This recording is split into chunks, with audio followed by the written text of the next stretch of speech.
Olá, seja bem-vindo a mais um programa Vida Devocional. O programa que o nosso desejo é que Deus fale com você através da sua palavra. Hoje eu quero trazer para vocês uma devocional na carta que Paulo escreveu à igreja em Éfeso, capítulo 4, dos versos 17 a 24. Efésios capítulo 4, versos 17 a 24. A palavra do Senhor diz assim: Isto, portanto, digo e no Senhor testifico, que não mais andeis como também andam os gentios, na vaidade dos seus próprios pensamentos, obscurecidos de entendimento, alheios à vida de Deus por causa da ignorância em que vivem, pela dureza do seu coração, os quais, tendo se tornado insensíveis, se entregaram à dissolução para, com avidez, cometerem toda a sorte de impureza. Mas não foi assim que aprendestes a Cristo, se é que, de fato, o tendes ouvido e nele fostes instruídos. Segundo, é a verdade em Jesus, no sentido de que, quanto ao trato passado, vos despojeis do velho homem, que se corrompe segundo as concupiscências do engano, e vos renoveis no espírito do vosso entendimento, e vos revistais do novo homem, criado segundo Deus, em justiça e retidão, procedentes da verdade. Vamos orar? Pai, a sua palavra foi lida, fala ao nosso coração que, através de uma breve devocional, a sua palavra seja explicada e que ela possa penetrar profundamente o nosso coração. É no nome do teu Filho, Jesus Cristo, que nós oramos e agradecemos. Amém. Meus irmãos, eu quero falar com vocês hoje sobre o seguinte tema: como você tem andado? Como você tem andado? Paulo, ao escrever à igreja em Éfeso, igreja essa que ele havia plantado, ele ficou em Éfeso num período de aproximadamente 3 anos, evangelizando e ensinando. Essa igreja teve um rápido crescimento, uma igreja que prosperou no evangelho, uma igreja que testemunhava a tal ponto que em toda a região da cidade de Éfeso se ouviu falar do caminho, se ouviu falar da pessoa de Cristo. Paulo, então, profundamente ligado a essa igreja, deixou ali também Áquila e Priscila, tantos pregadores passaram por ali, como Apolo, Timóteo, até mesmo o apóstolo João, alguns que dizem que o apóstolo Pedro com a sua esposa tiveram tempo pela igreja em Éfeso. O fato é que essa igreja ela cresceu, essa igreja ela foi ensinada, e nós vemos aqui Paulo normalmente ficava pouco tempo nas cidades onde ele passava pelas viagens missionárias, mas em Éfeso não. Éfeso foi a cidade que Paulo mais ficou, foi a cidade onde Paulo mais trabalhou. E Paulo, então, aqui preso em Roma, já no final da sua vida, ali no início da década de 60, ele recebe notícias e manda essa carta à igreja em Éfeso. E nós vemos aqui um dos problemas que Paulo estava tratando com essa igreja. No verso 17, Paulo começa: Isto, portanto, digo e no Senhor testifico, que não mais andeis como também andam os gentios, na vaidade dos seus próprios pensamentos. Esse verso ele é bastante pequeno, mas ao mesmo tempo muito profundo. Esse verso toca no âmago de uma questão presente nos nossos dias. Paulo adverte a igreja em Éfeso, mas esse texto, como sempre, por ser inspirado pelo Espírito Santo, a revelação do próprio Deus, fala ao nosso coração. Quando nós vemos o tempo em que vivemos, quando nós olhamos para a maneira como cristãos têm vivido, como igrejas têm se portado, essa pergunta ela é muito pertinente. A pergunta é: como você tem andado? Paulo orienta a igreja em Éfeso que não andem mais como os gentios. Não mais andeis como também andam os gentios. Existe então aqui de uma maneira muito clara, Paulo colocando de uma maneira muito clara, inspirado pelo Espírito Santo, que existe uma maneira distinta do crente andar. O cristão não deve andar como o gentio anda. Olha que coisa interessante. E de que maneira os gentios andam? Os gentios andam segundo a vaidade dos seus próprios pensamentos. Essa palavra traduzida por vaidade, ela transmite uma ideia de coisas fúteis, não necessariamente relacionado a orgulho, mas de coisas fúteis. Os gentios andam então na futilidade dos seus pensamentos. Os gentios olham para essa terra, olham para essa vida, e por estarem distantes de Deus, eles pensam da maneira errada e, consequentemente, vivem da maneira errada. Portanto, o cristão não deve andar assim. E isso é muito interessante, porque nós vivemos uma época onde muitas pessoas, por entenderem incorretamente a graça de Deus, eles acreditam que o cristão não precisa mais ser tão diferente dos gentios, dos ímpios. Que o cristão não mais precisa obedecer aos ensinamentos de Jesus Cristo.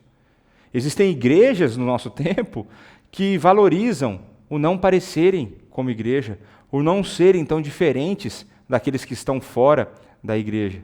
E isso é totalmente contrário aos ensinamentos de Deus. Quando nós olhamos para as Escrituras, a Bíblia nos leva, a Bíblia nos conduz a uma vida de completa distinção do estilo de vida gentil.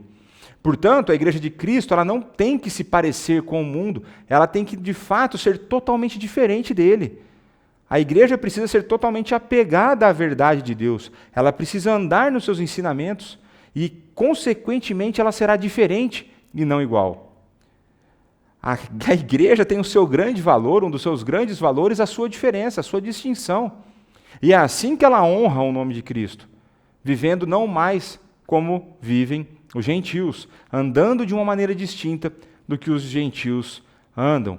E agora, nos versos seguintes, nós entenderemos o porquê os gentios andam de maneira distinta, ou porquê os crentes deveriam andar de maneira distinta dos gentios.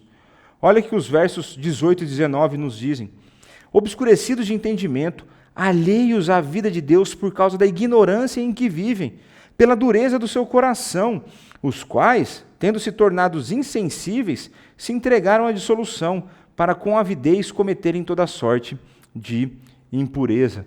Quando nós olhamos aqui, obscurecidos de entendimento, as trevas dominam o entendimento desses homens. Esse obscurecidos, essa ideia transmitida por essa palavra, ela nos remete a uma ação que aconteceu no passado e que as suas consequências estão até o presente momento. É uma ação passada em que as consequências delas ecoam até o presente momento. E por que, então, o entendimento dos gentios está obscurecido? Por conta do pecado. Os gentios, ainda não regenerados naturalmente, ou sofrem a escravidão do pecado, o seu coração é conduzido pelo pecado, o seu coração é movido pelos seus desejos e, por isso, a sua mente está obscurecida, por isso o seu entendimento está obscurecido.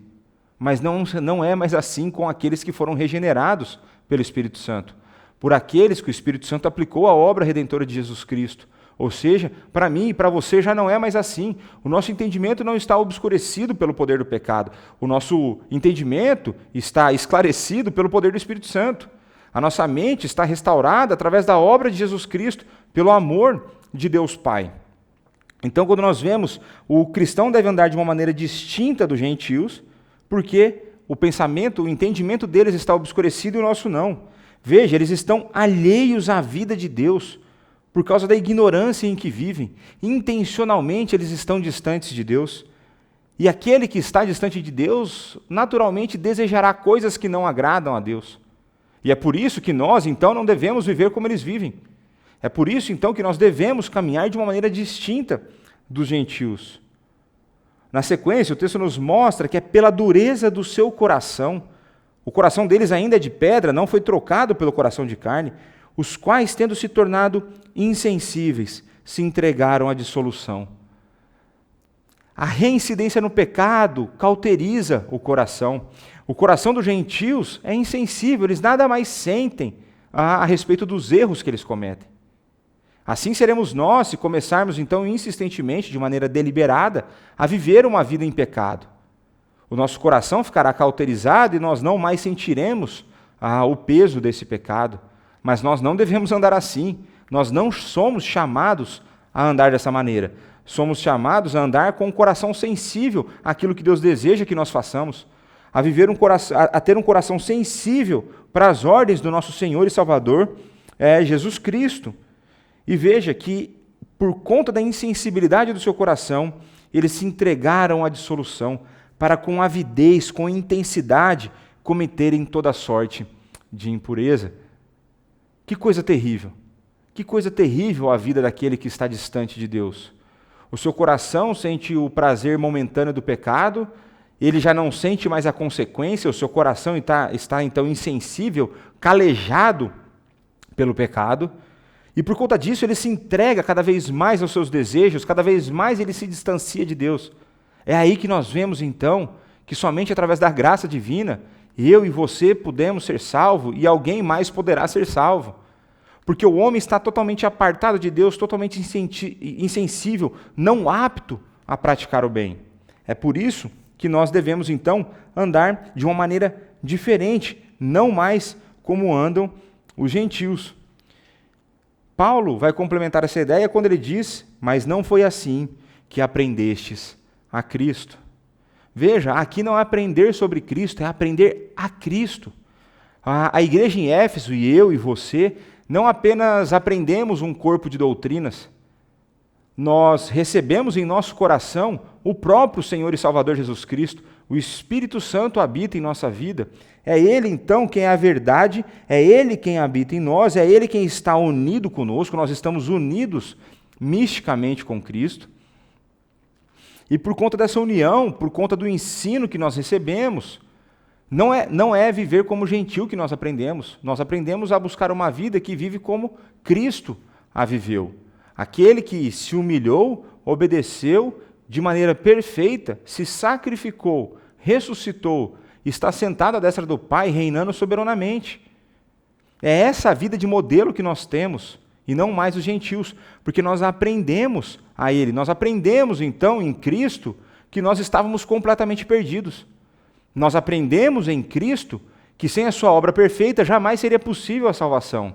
Nós aprendemos em Cristo que nós estávamos apartados de Deus, mortos espiritualmente, como Efésios 2:1 vai nos dizer, e naturalmente incapazes de produzir a partir de nós algo bom, ou produzir em nós algo que gerasse vida, ou nós mesmos que pudéssemos produzir algo que gerasse salvação. Não é assim. Nós aprendemos em Cristo que nós dependemos totalmente dele. E se nós dependemos totalmente dele, nós devemos seguir aquilo que ele nos ordena. E o texto segue: se é que de fato tendes ouvido e nele fostes instruídos, segundo é a verdade em Jesus. Paulo então faz um contraste de uma maneira provocativa aos seus leitores, falando assim: olha, se você não vive como um cristão, se você tem vivido como um gentil, é possível que você não tenha ouvido aquilo que foi dito a respeito de Cristo. É possível que você, de fato, não tenha sido instruído. É possível, então, que você esteja no meio do qual você não faz parte. É possível que você esteja entre cristãos e seja um gentil, que você seja um ímpio. Olha que provocação profunda, algo que deveria trazer temor ao meu coração, ao seu coração e ao coração daqueles que leem essa carta. E Paulo vai seguir. No sentido, então, segundo, no verso 21, segundo é a verdade em Jesus, no sentido de que, quanto ao trato passado, vos despojeis do velho homem, que se corrompe segundo as concupiscências, os desejos do engano, e vos revistais do novo homem, criado segundo Deus, em justiça e retidão, procedentes da verdade.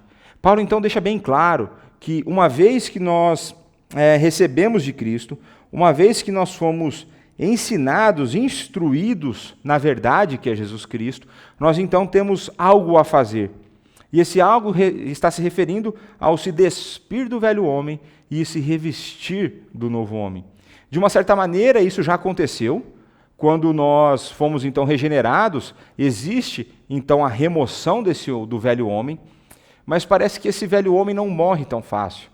Parece que esse velho homem continua a nos cercar. E a ideia do texto é que nós devemos então nos santificar, nós devemos continuamente nos despir desse velho homem. E da mesma forma como devemos nos despir do velho homem, nós devemos nos revestir do novo homem. Ao mesmo tempo que o velho homem é totalmente mau, o novo homem é totalmente bom, porque ele foi criado segundo Deus. Nós trazemos então à memória Gênesis, quando Deus cria o homem à sua imagem e semelhança. Quando nós somos regenerados, quando a obra de Cristo é aplicada em nossa vida, nós somos feitos, então, novas criaturas. Nós somos colocados cada vez mais próximo, conformados cada vez mais à imagem do nosso Senhor e Salvador, Jesus Cristo. Então, o velho homem é totalmente mau e o novo homem totalmente bom. E quando nós vemos que Deus cria esse homem, esse novo homem criado segundo Deus, em justiça e retidão procedentes da verdade. Essa justiça e essa retidão que procedem da verdade, na verdade o texto nos diz que ela procede do próprio Senhor e Salvador Jesus Cristo. É Ele quem é a verdade, é Ele quem é o caminho, a verdade e a vida. Ninguém vai ao Pai senão por Ele. É Ele sendo a verdade encarnada, é Ele sendo a verdade que morreu por nós, é dele que procede a nossa justiça e a nossa retidão. Não existe nada em nós, não existe uma obra nossa, não existe nada nosso feito apartado de Deus que possua justiça. Deus consegue enxergar justiça em nós, Deus consegue enxergar retidão em nossa vida, somente por conta da obra de Cristo, somente por conta da justiça de Cristo, somente por conta da retidão de Cristo. É por isso que esse novo homem é maravilhoso. É por isso que esse homem é todo bom, em contraste com o velho homem que é todo mau. Porque esse novo homem é feito ao modelo de Jesus Cristo. É a justiça dele e a retidão dele que são aplicadas em nossa vida. E é esse homem, então, que nós devemos continuamente nos revestir. A santificação é um processo, meu irmão e minha irmã. A santificação é uma ordem dada para nós que somos cristãos. A santificação, ela é um processo que acontecerá até o nosso último suspiro, ou até a chegada, a segunda vinda do nosso Senhor e Salvador Jesus Cristo. O nosso processo de santificação, a nossa salvação completa, acontecerá quando Cristo vier pela segunda vez julgar vivos e mortos, no dia do juízo final. Isso deve encher o nosso coração de esperança, pois existe um novo homem que está sendo conformado em nós, existe um novo homem que nós estamos nos revestindo, mas também nós devemos encher o nosso coração de esperança, porque essa obra será completa por conta de Jesus Cristo e através dele, pois é somente Ele que é capaz de realizar essa obra. Se dependesse de mim e de você, nós não conseguiríamos. Nós estaríamos então jogados ao fracasso, estaríamos fadados ao fracasso, esperando somente o dia que nós desistiríamos totalmente. Mas não é assim com Cristo. Ele pega a sua obra e executa até o fim. E isso Ele fará por nós. É por isso que esse novo homem foi criado. É por conta dele, então, que nós podemos ter essa esperança no nosso coração. É por conta de Cristo que nós podemos encher o nosso coração de alegria, certos de que, como cristãos que somos, certamente nós progrediremos em santidade. É natural que nós tenhamos reveses, que nós tenhamos um retrocesso ou outro, que nós venhamos a falhar. O pecado ainda exerce uma influência em nossa vida, apesar de não mais ser o nosso dono. Nós não somos mais escravos do pecado, nós pertencemos a Jesus Cristo. Mas ainda o pecado exerce uma influência. Influência essa que será totalmente dissipado na segunda vinda de Jesus Cristo. Pensando então, meus irmãos, nós temos que encher o nosso coração de alegria, pois Cristo já venceu e vencerá, pois a sua obra está sendo ainda feita de maneira perfeita. Ela está em andamento até o dia final. Portanto, meus irmãos, esse homem que tem a justiça e a retidão procedentes da verdade é a obra de Jesus Cristo em nossa vida. Apesar dos fracassos que teremos, das falhas que teremos, o Espírito continua habitando em mim e em você e nos conduzirá até o dia final. Não se esqueça disso, nós seremos conduzidos, estamos sendo conduzidos por Deus em santidade, nós estamos sendo conduzidos por Deus rumo à nossa salvação, como nós vimos já na primeira carta do apóstolo Pedro. O convite do apóstolo Paulo, então, é que nós não mais andemos como os gentios andam. Nós não mais devemos nos vestir do velho homem, nós devemos nos despir dele, nós devemos de fato arrancá-lo de nós e revestirmos do novo homem. O convite que o apóstolo Paulo faz a mim e a você é que nós repensemos a nossa vida. O meu convite a você é: como você tem andado? Existe alguma área da sua vida que você tem andado como um gentil, como um ímpio? Existe alguma área da sua vida em que você tem simplesmente se comportado como aqueles que não seguem a Deus, como aqueles que servem, o diabo? Como tem sido a sua vida? Como tem sido a sua vida eclesiástica? Como tem sido a sua vida no âmbito familiar? Como tem sido a sua vida profissional? Você tem imitado os gentios nos ambientes que você tem vivido? Ou você tem imitado o padrão bíblico? Ou você tem buscado imitar Jesus Cristo? Como você tem andado? É importante que nós reflitamos nessa verdade. É importante que nós reflitamos nessa provocação feita pelo apóstolo Paulo. Como você tem andado? Será que os seus sonhos estão condizentes com as Escrituras, ou você tem sonhado o que os ímpios têm sonhado? Quais são os seus grandes sonhos? Qual é o lugar que Deus ocupa nesses sonhos seus? A glória de Deus está em perspectiva na sua vida, ou somente a sua satisfação? Essa reflexão é uma reflexão dura, é uma reflexão difícil. É importante que nós tenhamos uma autocrítica muito profunda, muito sincera, para que nós, de fato, consigamos enxergar a maneira como nós temos andado. Muitas vezes nós já estamos cauterizados pelo nosso estilo de vida pecaminoso. Muitas vezes nós estamos com práticas que não condizem com a vida cristã. E por isso é importante, então, que você considere conversar com uma pessoa próxima a você, crente, madura, para que ela possa te auxiliar a identificar quais têm sido essas áreas. Com certeza você tem coisas que você tem vivido como um ímpio, como um gentil, guiado pela futilidade dos seus pensamentos. Essa provocação serve para você e serve para mim. Nós precisamos, então, a partir da identificação dessa área, olharmos para as Escrituras e ver o que Cristo tem a nos ensinar a respeito disso.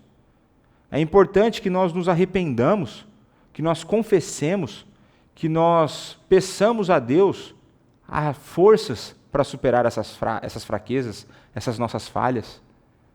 É somente a partir de uma postura de arrependimento, é somente a partir de uma postura de busca em Deus, de conhecimento do padrão bíblico, que nós seremos transformados.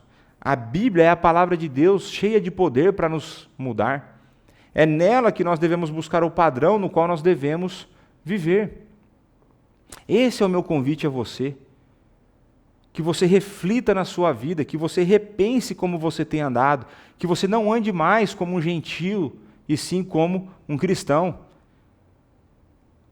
Paulo apresenta para nós, na carta aos Efésios, um padrão muito interessante do que é o arrependimento dentro da perspectiva cristã. Ele não é apenas o reconhecer uma prática errada, ele não é apenas abandonar essa prática errada, mas é também a adoção de uma postura correta. O arrependimento passa, então, pelo abandono de um vício e a adoção de uma virtude. Você pode ver isso em Efésios 5. Nós devemos, então, nos arrepender, abandonar as velhas práticas, abandonar os vícios e adotar virtudes, nos revestir do novo homem. O meu convite a você é que você, então, possa refletir a respeito disso. Como você tem andado? Pegue o conselho do apóstolo Paulo, a provocação do apóstolo Paulo. Não ande mais como os gentios. Não ande mais guiado pela futilidade dos seus pensamentos. Não coloque mais você em primeiro lugar. Lembre-se da palavra de Cristo. Aquele que me ama é aquele que guarda os meus mandamentos. Numa época onde padrões morais têm caído por terra, onde as pessoas não mais querem a definição de certo e errado, a Bíblia nos chama a uma postura completamente diferente. A Bíblia nos convoca a vivermos de uma maneira correta. O padrão despir e revestir tem muito a ver com o que não fazer e o que fazer. É assim que nós devemos viver como cristãos, adotando práticas corretas, vivendo de maneira íntegra, vivendo, colocando em perspectiva a glória de Deus, certos de que erraremos, mas que nós devemos prosseguir no processo de santificação. O meu convite a você é que você reflita sobre isso, que você se humilhe diante de Deus e que possamos, tanto você quanto eu, caminharmos numa vida de retidão, em conformação à imagem do nosso Senhor e Salvador Jesus Cristo. Vamos orar?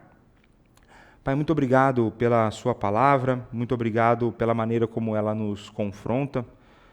Te pedimos perdão, Pai, pois com certeza temos andado em algumas áreas da nossa vida como gentios.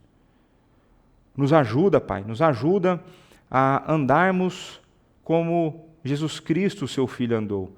Nos ajuda a nos despir do velho homem e nos revestir do novo homem. Esse novo homem que possui a justiça e a retidão oriunda da verdade, que é o nosso Senhor e Salvador Jesus Cristo.